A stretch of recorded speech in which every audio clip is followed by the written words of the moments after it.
Ya, di bagian mana coba yang masih menimbulkan gejolak yang mana? Apa? Coba sebutkan satu yang menimbulkan gejolak. Misalnya penambahan Ya, penambahan yang mana? Sebut. Pam atau perwira Di ini Yang yang sering jadi Kalau masa pensiun, apa masalahnya? Itu kan prajurit aktif.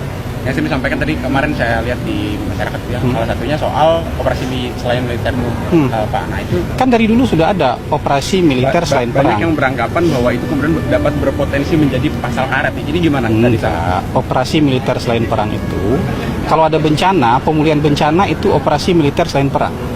Kalau ada jembatan putus, itu jembatan darurat dibangun oleh militer, itu namanya operasi militer selain perang.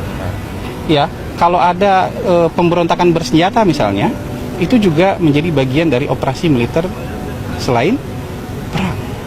Jadi operasi militer selain perang itu harus digarisbawahi selain perang.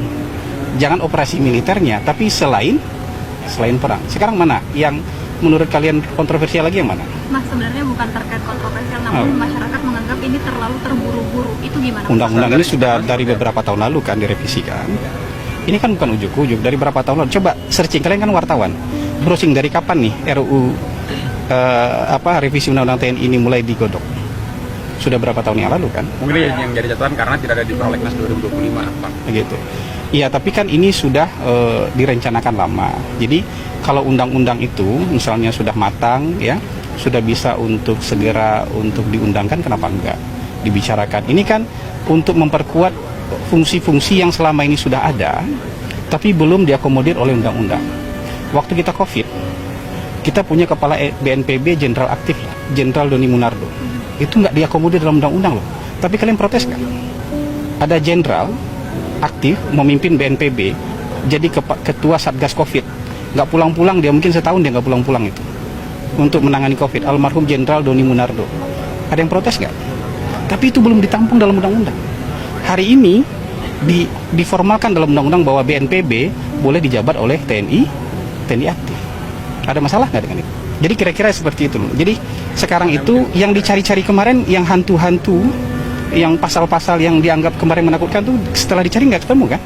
Kalau nggak ketemu kenapa masih marah? Ya kecuali kalian bisa tunjukkan mana yang bermasalah gitu. Ya, kecuali kalian bisa tunjukkan mana yang bermasalah, baru kita bahas. Kalau nggak ketemu kenapa masih marah?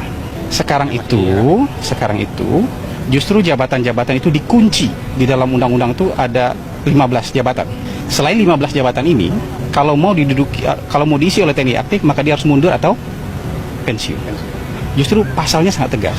Ini jabatan yang boleh buat TNI aktif. Di luar jabatan ini, maka dia harus pensiun atau mundur.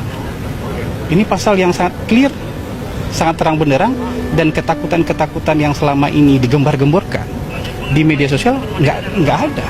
Kalian sebagai wartawan juga nggak bisa sebutkan kan? Pasal mana yang hari ini harus menimbulkan ketakutan yang mana? Bakamla, keamanan laut, butuh ekspertisnya TNI nggak? Bisa nggak sipil kayak kita ini jadi komandan Bakamla, Badan Keamanan Laut? Nggak bisa kan? Nah sekarang di formal, yang kayak gitu-gitu loh. Ya.